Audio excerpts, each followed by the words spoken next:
நம்ம ஏற்கனவே சொல்லியிருக்கோங்க மூணே ஸ்டெப்ஸ்.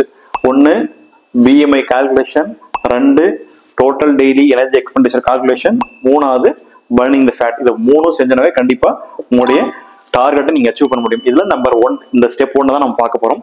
அதாவது பாடி மாஸ் இண்டெக்ஸை கால்குலேட் பண்ணணும். இதை ஏன் கால்குலேட் பண்ணணும், எப்படி கால்குலேட் பண்ணணுன்றது முதல்ல நீங்க தெரிஞ்சுக்கணும். இதை ஏன் கால்குலேட் பண்ணணும் அப்படின்னா, உங்களுடைய பாடி மாஸ் இண்டெக்ஸ் தகுந்தது போல முதல்ல உங்களுக்கு வெயிட் ரிடக்ஷன் வேணுமா வேணாவா அப்படின்றத கால்குலேட் பண்ணிக்கலாம். நீங்க தெரிஞ்சுக்கணும். 2வது, நீங்க ஒருவேளை ஓவர் வெயிட்டா இருக்கீங்க அப்படின்னா நீங்க எந்த கேட்டகரியில் வரீங்க, எந்த அளவுக்கு உங்களுக்கு கலோரி டெபிசிட் நம்ம பண்ண வேண்டியது இருக்கும் அப்படின்றது இதை பேஸ் பண்ணி தான் டிசைட் பண்ணணும். ஸோ இதுதான் அடித்தளம். நீங்க இதை பார்க்காம நீங்க அடுத்த ஒரு வெயிட் லாஸ்க்கான அடுத்த ஸ்டெப்புக்குள்ள போகிறது முடியாது. பிளஸ் அது போனீங்கனாலும் நீங்க நினைக்கிற அளவுக்கு ரிசல்ட் கிடைக்காது. ஸோ இந்த பாடி மாஸ் இண்டெக்ஸ் அப்படின்னா என்ன அப்படின்னா, ஒருவர் அவருடைய உயரத்துக்கு ஏற்ப அவருடைய எடை இருக்கா, அது குறைவா இருக்கா, இல்ல கரெக்டா இருக்கா, அதிகமா இருக்கா, ஒருவேளை அதிகமா இருக்குன்னா அது என்ன கேட்டகரியில் இருக்கு அப்படின்னு பிரிக்கிறதா. ஜென்ரலா சொல்லணும்னா உடல் பருமனா இருக்குன்றத எல்லாத்தையும் நம்ம ஜென்ரலைஸா சொல்லாம அதை சில கேட்டகரியில் பிரிச்சு வைக்கிறோம். அதுக்கு தான் அந்த பாடி மாஸ் இண்டெக்ஸ் யூஸ் பண்றோம். அது பாத்தீங்கன்னா weight by height in metre square. இதை யூஸ் பண்ணி நீங்க ஈஸியா கால்குலேட் பண்ணிடலாம். உங்களுடைய வெயிட் எவ்வளோன்னு நீங்க பாத்துக்கோங்க. அது கிலோகிராம்ல உங்களுடைய வெயிட் பார்த்துக்கோங்க. 2வது உங்களுடைய ஹைட் எவ்வளோன்னு மீட்டர்ல கால்குலேட் பண்ணிக்கோங்க.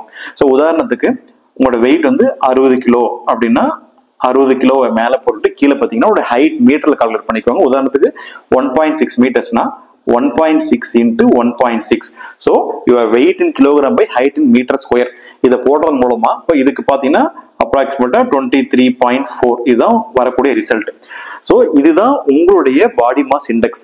ஸோ இதை நீங்க கண்டுபிடிச்ச உடனே நீங்க அடுத்தது என்ன பார்க்கணும்னா, நீங்க இந்த பாடி மாஸ் இண்டெக்ஸ்ல என்ன கேட்டகரியில் இருக்கீங்க அப்படின்னு பார்க்கணும். ஸோ பாடி மாஸ் இண்டெக்ஸ்ல என்னென்ன கேட்டகரியை பிரிச்சு வச்சிருக்காங்க.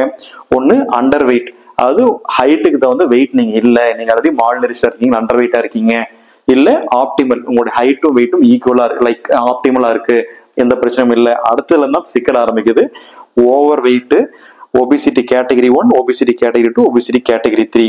So less than 18.5 இது அண்டர் வெயிட், 18.5 to 24.5 ஆப்டிமல். இது எல்லாமே ஓவர் வெயிட் பிளஸ் ஒபிசிட்டில வரும்.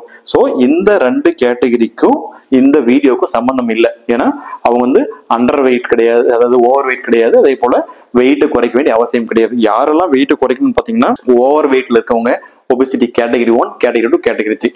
இதுல ஒரு முக்கியமான விஷயம் நீங்க என்னன்னு பார்க்கணும்னா, நீங்க ஒரு கூகுள்ல நீங்க ஒரு பாடி மாஸ் இண்டெக்ஸ் அப்படின்னு நீங்க சர்ச் பண்ணீங்கன்னா உங்களுக்கு கிடைக்கிற ரிசல்ட் இதுதான். பட் இதுக்கும் நம்மளுக்கும் சம்பந்தம் இல்லை. அதாவது இது ஜெனரலைஸ்டா உலக அளவில் இருக்கிற ஒரு கேட்டகரி. பட் ஏசியன் பாப்புலேஷனுக்கு, அதாவது இந்தியா போல ஏசியாவில் இருக்கிற நாடுகளுக்கு இருக்கிற கேட்டகரி கம்ப்ளீட்லி டிஃப்ரெண்ட். அதுதான் இந்த கேட்டகரி. ஸோ நீங்க இதை வந்து கண்டிப்பா கவனிக்க வேண்டிய அவசியம் இல்லை.